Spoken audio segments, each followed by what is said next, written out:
In the thrilling realm of Marvel Comics, some antagonists begin as mere punchlines, only to morph into catastrophic forces that redefine the superhero landscape. And trust me, it's a twist that keeps fans on the edge of their seats. But here's where it gets really intriguing. These underdogs often prove that true menace lurks beneath the surface, turning what seems harmless into something utterly terrifying. Let's dive into 10 such villains who started as jokes but escalated into epic threats, exploring how their journeys highlight the unpredictability of the Marvel Universe. We'll break it down, step by step, making sure even newcomers can follow along easily. The Jackal Miles Warren, a quirky lab scientist with a penchant for animal-themed antics and cloning experiments, was once just a forgettable blip on Spider-Man's radar. Introduced back in 1965 as Warren and later as the Jackal in 1974, his wild schemes felt more like sci-fi fluff than a genuine danger to Peter Parker's life.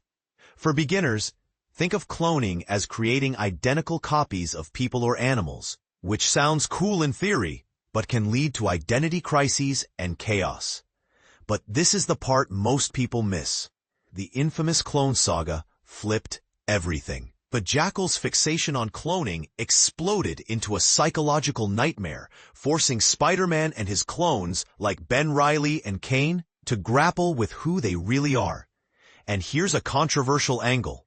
Some fans argue that the clone saga was overkill, dragging on too long and complicating Spider-Man's lore unnecessarily. Yet its impact lingers as the Jackal's creations continue to haunt the web-slinger. Do you think cloning technology in comics is a fun trope or just a crutch for bad storytelling? Varney Varney, the ancient vampire who predates even Dracula in Marvel's supernatural history, was basically a dusty footnote for ages, symbolizing the origins of vampirism, but long since buried and forgotten. For those new to Marvel, vampires here are supernatural beings who feed on blood and cause global mayhem, much like in classic horror tales. Here's where it gets controversial. In 2024, Varney resurrected himself, seizing Blade's body and igniting the Blood Hunt, a worldwide vampire uprising aiming to dominate humanity. His power surge was so immense that it prompted Doctor Strange to hand over his Sorcerer Supreme mantle to Doctor Doom, who then defeated Varney but hoarded the magic for himself. In essence, Varney's comeback threatened not just one city, but the entire planet twice over. Critics might debate if reviving old villains like this feels fresh or just recycled, but it undeniably shook the multiverse. What do you think? Should ancient evils stay dead, or is resurrection a key to great storytelling? The maker Reed Richards from Earth 1610 started as a brilliant, empathetic inventor and devoted family man, much like his mainstream counterpart in the Fantastic Four. But when Incursions, those reality-collapsing events, loomed, he shed his heroic skin for a godlike savior complex. For newcomers, think of Incursions as cosmic threats where universes collide and destroy each other, forcing characters into desperate measures. And this is the part most people miss.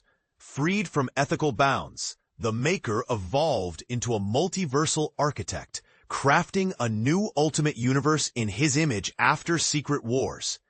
He's become both a creator and destroyer, potentially outstripping threats like Thanos or Galactus for Earth 616.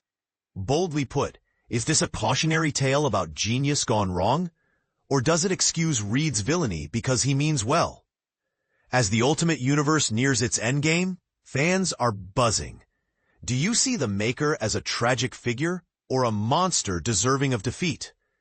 Revelation, Dud Ramsey, aka Cypher, was originally one of the X-Men's most unassuming members, gifted in languages for diplomacy but lacking any combat prowess.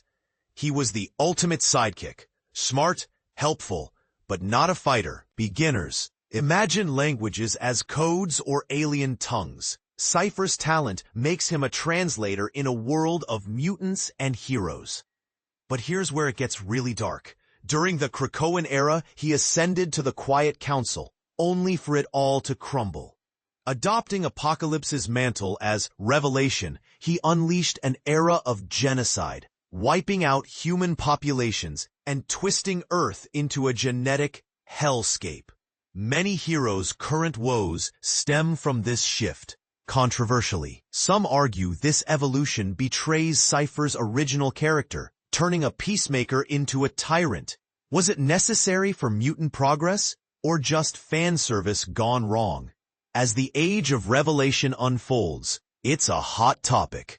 Should villains like this be redeemed, or do their actions make them unforgivable? The Hood, Parker Robbins, aka The Hood, debuted as a small-time crook with a gun and a magical cloak, dabbling in petty crimes that barely impacted New York's crime scene.